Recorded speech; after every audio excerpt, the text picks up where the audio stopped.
Welcome back to another episode of the Ben and Bergs podcast. I'm Ben, your favorite high school dropout and founder of Collective Shift. Alongside me is Bergs, your favorite MBA and CEO of Collective Shift. We're here to bring you world-class crypto research, strategies, and insights to help you crush this crypto bull market. Plus, get an exclusive behind-the-scenes look as we scale Australia's biggest, one of the world's leading crypto research companies. If you like the podcast, we'd love for you to share it around with a friend or family. It's how we grow the podcast each and every week. Speaking of growing a business, Bergs, we have gone on a epic run the last sort of 6 months. It feels like an overnight success, but ultimately it's been years and years of grinding, failing, smashing our head up against a wall. Sadness, anxiety, despair, crying in the corner. Stress. Debilitating sleepless nights. And the last 4 months or so have been ultra amazing and fun and exciting. We've scaled to new heights that, were 3-year goals of ours that we did and achieved within 4 months, consecutively doing 7-figure months. We've grown from 8 people to 18 in just a few months. And we're scaling internationally. We are growing, and man, it's been tough. I sound tired. Sorry, I feel tired just you talking about it. I'm like, whoa, the amount of work in the background. Because it's funny where people see all these posts. Oh, we did this amazing summit. We had this 7-figure month. We've got these new people in. Look at our business. Yay, celebrate. But behind the scenes is just brutal days. Hiring people, onboarding people, teaching them systems, spinning up new departments we didn't have before. Everything's on fire. So we're getting these people in to fix it, but then you got to train the firefighters to fight the fires. Mate, it is absolute madness hyperscaling your business. I was in Melbourne with you and Trav in July. And since then we've hired, 10 more people, something ridiculous. Yeah. We've signed that many people over and got new contracts. The business is just huge. We went from, this very small screen when we do our weekly huddle to a screen where I can't even see everyone because we've got that many people joining us. It is so crazy. It was wild. Even I think it was one point, there was more people in the company that have been with us less than a year that have been here longer than a year. Oh, mate. That's exactly right. It's so crazy. And then just getting people in where they're experts in their area, but then they're attending to an area that we haven't really looked at before. So one for us would be customer service, where we've had people in that area before. It would be people doing multiple roles and everything was going fine. And then you're hyperscaling. So you've got tons and tons of customers that come in. You got to do all this onboarding. You have to do all these one-on-ones. And then it infinitely increases in complexity and interactiveness. So we've got to get some people in there. You've got to hand things over. It's crazy. Even the media side of things, where Ben was doing the majority of it with contractors. Now we've got social media manager. We've got, Josh in as well. So we're able to really pump on that side. But then it's oh, wait, you're doing heaps up front. That's actually worked. Now we've got a customer problem. Now we've got a servicing problem. Now we've got the next problem. It is mental. The knock-on effects are crazy. Yeah, it's been it's been good fun. It's been honestly a lot of fun learning and being a part of it, to see the different problems it creates. And also at the end of the day, our mission, and the way I think about it is there's so many bad people, companies, scammers, all sorts of different things that are preying on people that are getting into crypto and take their money, send them down a garden path, sell them stuff that is not helping them, ultimately, selling them a dream, because this space is so hard to understand and wrap your head around. And I see these companies and it makes me sick to the stomach looking at what's going on, seeing the biggest players in our space, our biggest competitors are the ones that are doing the worst things. And this is not bullshit. This literally keeps Ben up at night. So I was on Slack over the weekend and he was posting at midnight or something ridiculous, going, these are our main competitors. Look at their marketing. They're promising you a 496x return and they're telling you not to buy Bitcoin and all this crazy shit. You're like, I cannot believe this shit. It literally keeps you up on the weekend. It's sickening, running ads telling people not to buy Bitcoin. It's like, it's honestly sickening. And I, really am obsessed at the fact that this whole entire space is so poorly misunderstood. And for everyday people, understanding Bitcoin, understanding investing in crypto is so different to what people sell you online, because their incentives are completely backwards. And we know this because I used to work for YouTube influencer, and their business model is that they sell advertising and affiliate links, and they want to do big clickbaity content and do all this crazy stuff to get you to click on their links. That's how they make money. But that's what has littered this industry with awful information. It's why so many people lose. So we're trying to reverse that and give people actual hope through independence, through quality research, through a community, through genuine, proper investing framework, strategies, all these things that isn't available elsewhere. And that is why the business is taking off so much, because we're doing such a good job on that. But the money is just a scoreboard, in my opinion. The real thing that I want us to get to is a place where Collective Shift is known and is just as trusted as a brand like Morningstar, where we are the known brand and entity for crypto research and investing. And you go to Collective Shift to get the no bullshit insights. You go to them because it's trusted, and you don't need to go and listen to all these crazy people selling you all sorts of crap that don't even understand what they're doing themselves. And under one of our company values, the behavior is we do long-term things with long-term people. So we're building this business for the future. We want this to be around in 10, 20, 30 years. And that requires scaling up significantly if we want to be able to deliver the high quality service and the standard that we hold ourselves to. And I want to ask you, mate, your role has had to change significantly from a I do everything role to I get people in. I now have to hand this over to them, and I also have to communicate more throughout the company. So how have you gone with delegating to people and also having to communicate a lot more to all the different teams and even across teams? Yeah. I mean, when I first started, I was doing everything. I was everything from the dev to the sales guy to the marketing person to content, finance. And now it's like, I can't be in the weeds anymore. Like, my job is literally about trying to set people up for success, giving them the direction, the vision, the strategy, give them the tools, give them the software, give them the learnings, the courses, the content, the feedback to get people in the right direction, set them up for success, and then work with them to improve that. And my role now is more of I feel as like a captain on a sports team. It's more about setting all the team up and the individuals for success so the team can win. You can't win just if you've got one person on the court. You need the entire team. They all need to know their role. And my job is to kind of be more of the coach. Maybe is probably a better point, like to make sure we're working on the right things. We're not wasting our time. And then also recruiting and hiring the best players. That's the big part. Like, I've learned very, very quickly in this business, or in business in general, is that you can fast track and grow so much faster and live a more happier life, less stressful life, if you get the right team on your side, because they are A-graders, make the world a better place because they elevate their level of thinking, they elevate the quality they create, and they look after their stuff, and you don't need to worry about them because they love what they do. They're incentivized by doing good things, and they're a great team player. And when you can build a good team of A-graders, it's a magical thing to see and watch. I agree. But let's get into it. How much does this hurt, Ben? The fucking growing pains, mate. It's funny how we're laughing because it's kind of not as bad compared to the company's going to die pains and you're crying every single day. Like, we've got money, we've got everything, but we're working crazy hours and everyone's demanding your time, Ben. Like, they need time with you and they need that direction. And you've got a lot of other duties as well. How are you finding all of that?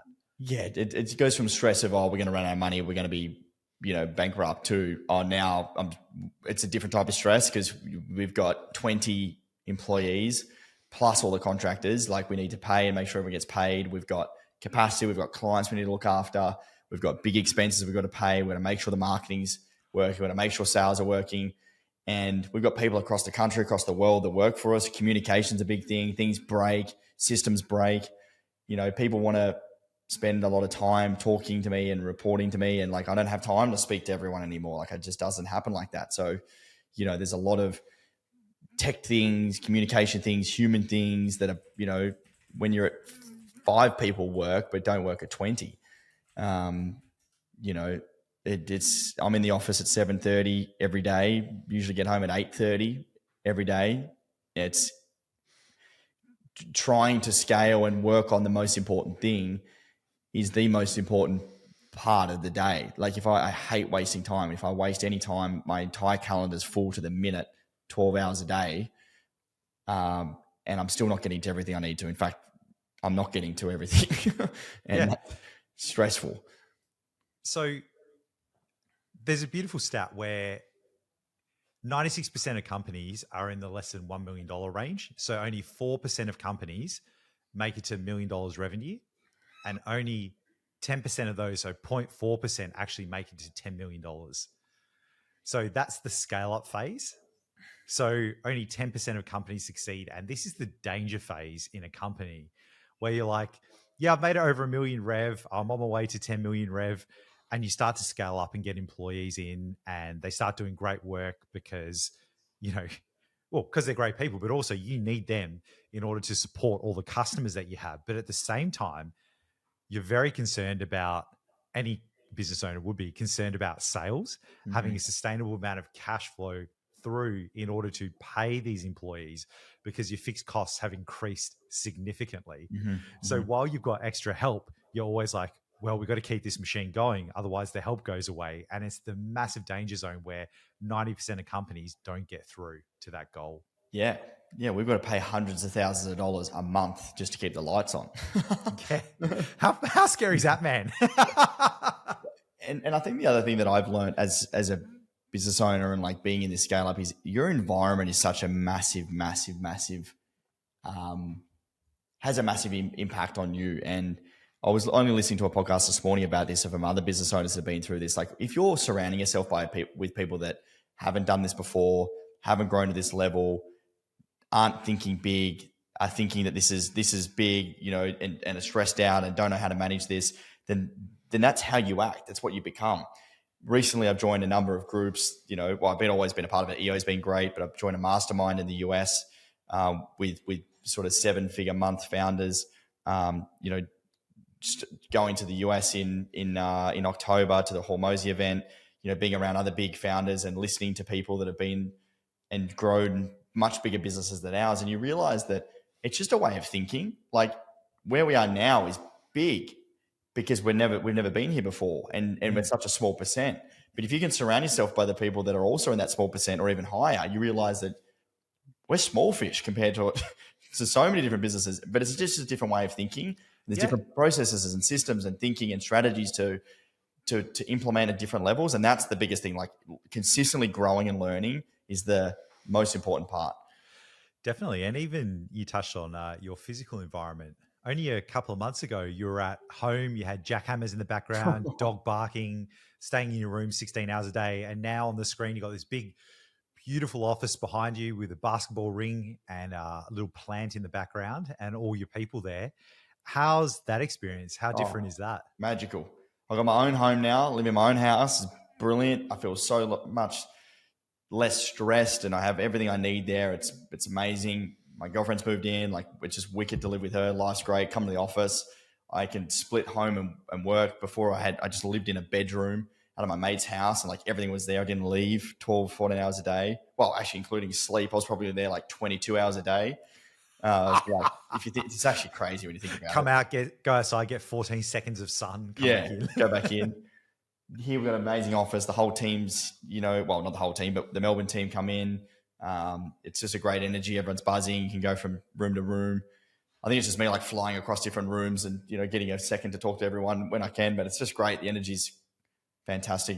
And it's fun. Like it's like, I was actually thinking this other day, like what I get asked, like, why do I do what I do? And what makes me successful? Like what is the trait? And I was thinking, I was watching the footy and like looking at professional athletes and what makes athletes really good at what they do. Well, they're obsessed with winning. They want to be the best. They want to continue to improve their craft. I feel like that in business. It's just different. It's seen differently. You know, a lot of people think of work as a job, something they have to do. I don't. I think about what I do. I fucking love. I want to be the best at it. I want to be number one, and I want to win, and I want to learn, and I want to do it in a good way where I can help other people along the journey too, and we can all win. Like that's why I love what I do. You'll keep going where other people will stop. And this is the thing, like you look at like BUDS or Navy SEAL training, like that's like hardcore training. And people are like, oh, I could do that. For me, I'm like, no, I don't have that desire to want to win in that physical space where I will quit. Whereas other people are like, I will die and you will carry me away and I'll be unconscious before I quit. Like that's the kind of mentality you need to have to be the top 1% of whatever you do. Totally. Whereas I'm like, nah, I'm out. It's not that serious to me. Whereas like business, I'm like, I will fucking win. Yes. And it's a mix of like enjoyment, fulfillment, and also skill. Like you've got to be good at it. You've got to love it. And it's like, I'm very grateful to be in that space. And that's why it's fun. Like it's not about the money for me anymore. Like obviously the money's great, but you know, if it was for the money, I would have given up a long time ago because I lost a lot of money for a number of years trying to figure this out. Yeah. They say that with entrepreneurship where it needs to be about what you want to achieve and the change you want to see in the world. Yeah. Because when you've got all the money, it's not really going to matter. And you realize that wasn't the thing. And also when you don't have the money and things are about to die in a couple of weeks and you don't know what to do, it's that vision and that thing you want to see in the world that will keep you going. Yeah. Like you need, like when you have those sleepless nights, wanting to achieve that thing and keep going is paramount. Yeah. You need that. It can't just be for the money because you will give up. Yeah, totally.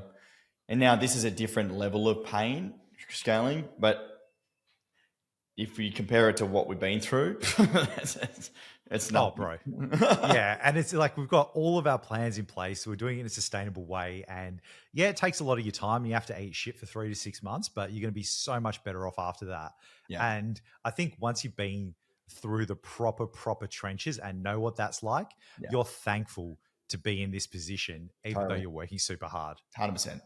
Yeah, so thankful. And it's just good fun because you can do it with amazing people and you're actually, you know, you're actually being able to get the fruits of your labor of like, we're going to turn 5 next month. Like I've been doing this for 5 years, 4 years before on the business prior, trying to figure it out, 9 years.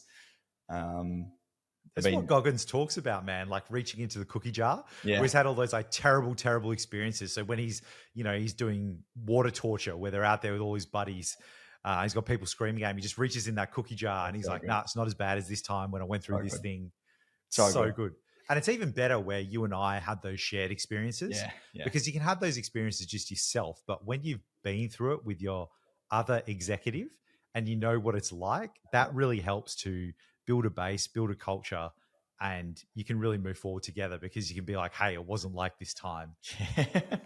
Yeah, and you got to remind all the newcomers about all the pain you went through. Oh, and that's wild as well because they come into a business. They're like, oh, this is great. We've got money. We've got a team. I'll spend here. I'll do this. I'll do that. I'm like, hang on. You're coming in at the fucking luxury point, right? This has only just happened. Yeah. Like, and we need to like tell stories about how we actually got here and how difficult things were to get to this place and recognize that you're in a place of success and a place of privilege because of all the effort that we've put in. Yeah. Bang on. So I think, moral of the story is like, you just got to stick it out, keep pushing, grind hard, learn, surround yourself by good people, pay for mentors, pay for coaches, pay for mastermind. Like that's been a big success point for me. And if you can find the mix of what you love, what makes you fulfilled and what you're good at, that's the holy grail. Exactly. And keep it real as you're doing it, right? Yeah. Like don't be something you're not. Yeah. Don't scale way too fast. Don't spend all the money. Do it in a way that makes sense to you, that aligns with your vision and build something long-term that's going to endure. Yeah, bang on. Hope you enjoyed the episode, folks. Enjoy. Please share it around if you enjoyed it with a friend or family member. It's how we grow the podcast each and every week. Thank you for being on the journey with us at Ben and Bergs and Clint Shift. You're on that journey too, but we'll see you on the next episode. Thanks, champions.